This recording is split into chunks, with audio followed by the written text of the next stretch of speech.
Olá você, meu amigo, minha amiga, professor Bruno Lira aqui, para a gente continuar o nosso curso da nova Lei de Licitações e Contratos Administrativos. Vamos falar agora, pessoal, de um tópico curto da nossa Lei de Licitações e Contratos, que é no que se refere à alocação de riscos, né?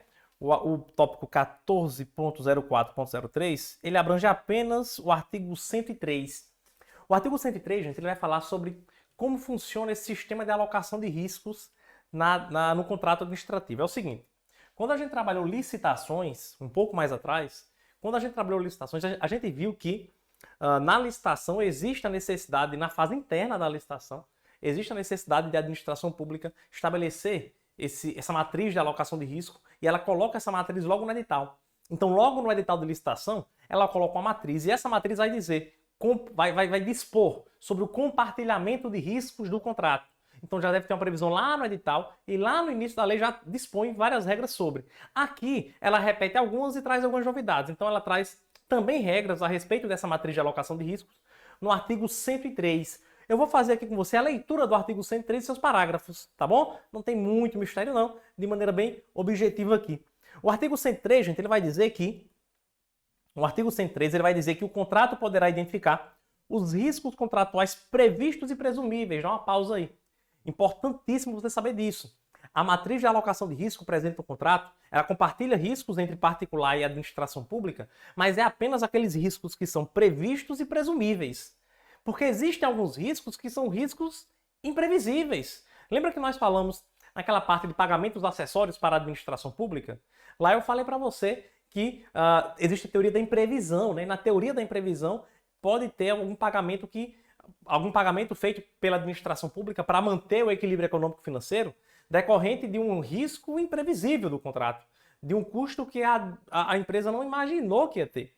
Uma situação imprevista, tá bom? Então, o contrato, ele vai constar essa matriz de alocação de risco e essa matriz vai pegar todos os riscos que são previsíveis e presumíveis e vai alocar. Olha, particular vai ficar com esse risco, a administração pública fica com esse risco aqui, e assim todo mundo vai ter um equilíbrio, tá? Não vai ficar todo o risco para a administração pública ou todo o risco para o contratado, não. A gente tem um equilíbrio aí. Aí ele vai dizer, e prevê a matriz de alocação de risco, alocando-os entre contratante e contratado, mediante indicação daqueles a serem assumidos pelo setor público ou pelo setor privado, ou daqueles a serem compartilhados. Ou seja, ele prevê todos os riscos previsíveis, como eu falei para você, todos os riscos presumíveis, ele deve constar no edital, e compartilhando um pouco alocando esses riscos um pouco para a administração, um pouco para o particular, e eventualmente riscos em conjunto, né? Riscos compartilhados, em que os dois terão responsabilidade. Também pode acontecer. O parágrafo 1º diz que a alocação de riscos de que trata o caput considera em compatibilidade com as obrigações e encargos atribuídos às partes no contrato a natureza do risco. Então a gente vai considerar, esse risco aqui, eu vou destinar ele para a administração ou para o particular? A gente deve considerar, para determinar a alocação desse risco, a gente deve considerar a natureza desse risco, o beneficiário das prestações a que se vincula e a capacidade de cada setor para melhor gerenciá-lo. Todos esses critérios devem ser levados em consideração para fazer a alocação de risco. Parágrafo 2º diz que os riscos que tenham cobertura oferecida por seguradora serão preferencialmente transferidos ao contratado, que é muito importante também.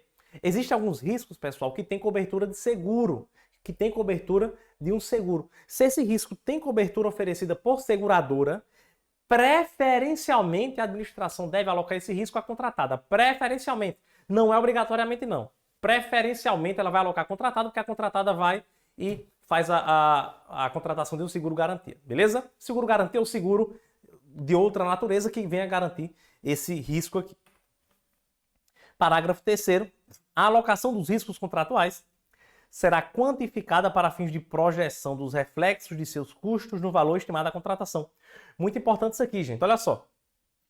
Quando a administração pública faz a alocação de risco lá no edital, na fase interna, né, na fase pré-edital, quando ela vai escrever o edital e alocar os riscos para cada uma, dizer quais são os riscos da administração e quais são os riscos da contratada, lá atrás, ela leva esses riscos em consideração, gente, para projetar o valor estimado da contratação. Então ela pega esses riscos, projeta esses riscos no valor da contratação para que ela possa... Ora, por exemplo, se ela vai destinar muito risco para a empresa contratada, então, consequentemente, ela vai aumentar o valor a ser pago para essa empresa contratada. O valor estimado, né, o valor de orçamento. Se são poucos riscos para a contratada, então não precisa ser um valor tão grande, pode ser um valor menor. Então, quanto mais risco a contratada vai ter, maior deve ser o pagamento da administração, maior deve ser o valor do contrato, vamos dizer assim. Maior deve ser o valor do contrato, beleza? Parágrafo 4º. A matriz de alocação de riscos definirá o equilíbrio econômico-financeiro inicial do contrato em relação a eventos supervenientes e deverá ser observada na solução de eventuais pleitos das partes. Muito importante isso daqui. Gente, é o seguinte, quando a administração pública, vou até trazer você para mais perto de mim aqui para eu te falar isso. Quando a administração pública ela faz essa alocação de riscos, do jeito que essa alocação de riscos é feita e posta no edital e no contrato, aqui, se o contrato for desenvolvido e os riscos serem assumidos do jeito que estão alocados nesse contrato, nós temos a presença de um equilíbrio econômico-financeiro. Como assim, professor? Ora, a empresa ela tem os riscos previstos no contrato. O contrato já aloca vários riscos para a empresa. Se na prática esses riscos de fato acontecerem e a empresa tendo que reembolsar, tendo que gastar recurso, gastar dinheiro para suprir esses riscos, isso não vai caracterizar um desequilíbrio contratual, um desequilíbrio econômico-financeiro. Por quê? Porque isso já estava previsto na matriz de alocação de risco. Isso casa com o parágrafo 3º, gente. Porque, veja, o parágrafo 3º, ele nos diz que quanto maior o risco da empresa, maior deve ser o valor do contrato. Então ela está recebendo por esse risco assumido. Então se essa situação de risco realmente acontecer na prática, isso não vai causar desequilíbrio, não. A alocação de risco ela já prevê e já afirma qual é o equilíbrio econômico-financeiro do contrato. Então sim, a matriz de alocação de risco define o equilíbrio econômico-financeiro inicial do contrato em relação a eventos supervenientes. Ou seja, mesmo que todos esses eventos supervenientes aconteçam, mesmo que todos esses riscos para a contratada sejam concretizados, ainda assim, o equilíbrio econômico-financeiro não está descaracterizado. Tá bom? Parágrafo 5º. Sempre que atendidas as condições do contrato e da matriz de alocação de riscos, será considerado mantido o equilíbrio econômico-financeiro. Aquela situação que eu falei para você.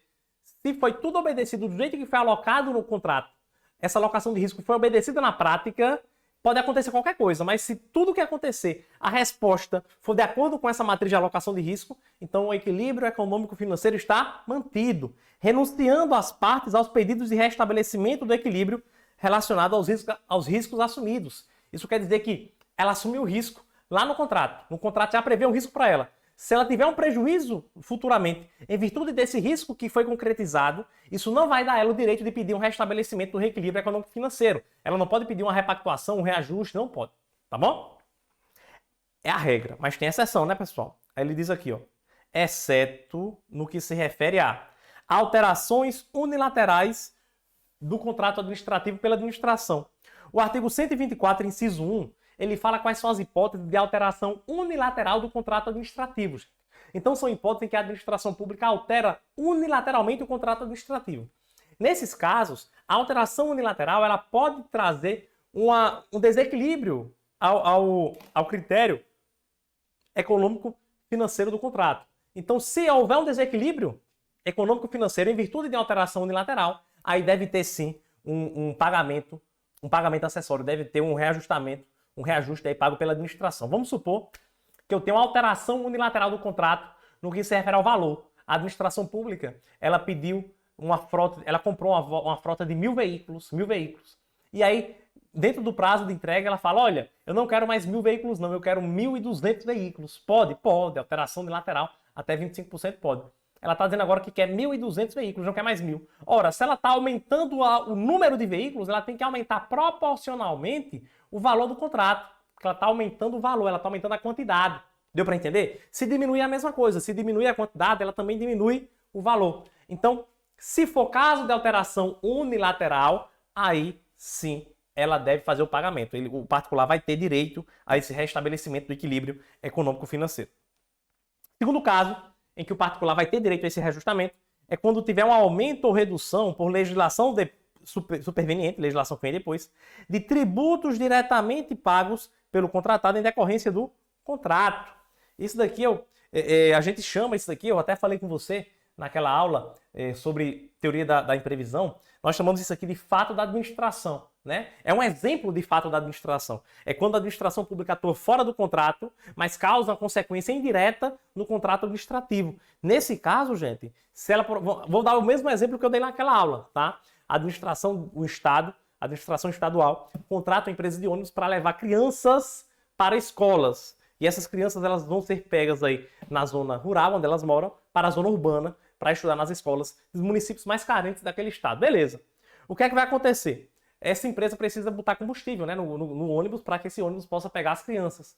Só que o Estado vai aumentar a alíquota do ICMS. O Estado aumentou a alíquota do ICMS sobre combustível. Ora, ele está atuando de maneira legal, na sua função de gestor público, porém, essa atuação dele causou uma consequência indireta no contrato, que foi o aumento do custo pela contratada. Então, se isso aconteceu, aumento do custo da contratada, né? Então, se isso acontecer, se a contratada tiver um aumento de custo por um aumento de tributo efetuado pela administração, isso é um fato da administração, né? A gente considera como, fato do príncipe, tá, gente? Perdão, eu falei fato da administração, inclusive aqui no início também, alguns minutinhos atrás, quando eu comecei a explicar, mas não é fato da administração, não, fato do príncipe, me perdoe. Fato da administração é quando ela atua de maneira ilegal. Mas é fato do príncipe aqui, é quando ela atua fora do contrato administrativo, mas causa consequência indireta no contrato. Quando aumenta o tributo. Aumentou o tributo de maneira legal, mas causou uma consequência lá dentro do contrato, então ela vai fazer um pagamento acessório. Ela vai fazer um pagamento para a empresa ter esse reequilíbrio esse reequilíbrio econômico-financeiro. Quase não sai, tá? Então, só recapitulando. Fato do príncipe, o inciso 2 aqui é um exemplo de fato do príncipe, em que a administração pública ela aumentou um tributo e aumento desse tributo gerou consequência naquele contrato. A exemplo da empresa de ônibus, aumentou o ICMS do combustível, causou consequência no contrato da empresa de ônibus, sendo assim, vai ensejar um pagamento a maior para essa empresa, beleza? Então, a regra é, se o contrato, na prática, obedece tudo que está na alocação de risco, não gera reajustamento para a empresa, não gera direito de reajustamento para a empresa, não gera, beleza, show de bola. Tem duas exceções, tá? Tem duas exceções. A primeira exceção é no caso de alteração unilateral do contrato, que é justamente uma cláusula exorbitante. A administração pública altera o contrato unilateralmente, ela aumenta o objeto, ou diminui o valor, ou aumenta o valor, ou então ela altera o projeto, faz alguma modificação no projeto, ela tem que manter o equilíbrio aí. Então, se aumentou o custo para a contratada mediante essa alteração unilateral, ela vai ter que repactuar, tá? Vai ter que reajustar. E outro caso é no caso de fato do príncipe, é quando ela aumenta o valor de tributo pago pela contratada naquele contrato administrativo, então ela deve fazer esse pagamento também, ok? Parágrafo 6º. Na alocação de que trata o caput deste artigo, ou seja, nessa matriz de alocação de risco, poderão ser adotados métodos e padrões usualmente utilizados por entidades públicas e privadas. Então ela pode, gente, vou colocar uma matriz de alocação de risco, beleza. Então ela pode pegar até mesmo padrões de percentuais que já são adotados pela administração, procedimentos para alocar esses riscos, critérios. Ela pode usar um critério para alocar esse risco, que é um critério que já vem sendo utilizado por outros órgãos, isso pode acontecer também. E os ministérios, secretarias e supervisores dos órgãos e das entidades poderão definir parâmetros e detalhamento dos procedimentos necessários à identificação, alocação e quantificação financeira. Então é isso. Pode ter um procedimento padronizado pelo Ministério Supervisor ou pela Secretaria Supervisora, e esse procedimento padronizado ele visa deixar esse processo de alocação de risco padrão, tá bom? Então, o que diz aqui o parágrafo 6º, nós encerramos assim, gente, esse tópico que fala sobre matriz de alocação de risco. A gente já conversou sobre matriz de alocação de risco, na verdade, desde o início do curso, né? Desde aquela parte lá no início de licitação, quando eu falei dos princípios, eu já conversei sobre matriz de alocação de risco. Depois, quando a gente falou sobre o processo licitatório, eu falei sobre matriz de alocação de risco, e aqui novamente, a novidade aí da CAT 11.133, mas que tem uma promessa de cair bastante em prova. Beleza? Show de bola? Então, meu amigo, minha amiga, valeu demais. A gente se encontra no próximo tópico. No próximo tópico a gente vai falar sobre as prerrogativas da administração pública que estão presentes aí no artigo 104 da nossa lei. Beleza? Vou colocar aqui para você o meu Instagram. Você já tem, mas não custa nada lembrar. @profBrunoLira. Você pode acessar e tirar sua dúvida comigo. Show de bola? Valeu, forte abraço. Te encontro na próxima aula.